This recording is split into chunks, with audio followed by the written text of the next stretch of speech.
Hi, this is Sandra. I have a Subway sandwich. It's the chicken Subway sandwich.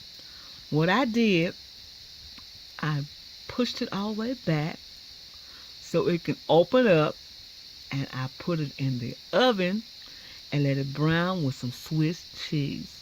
It is fabulous, fabulous, fabulous, y'all.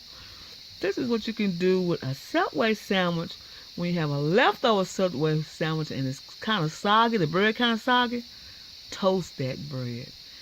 Melt that cheese on top of it, and my, it is delicious. Look at that, y'all. See that? That is good. That's a leftover Subway sandwich.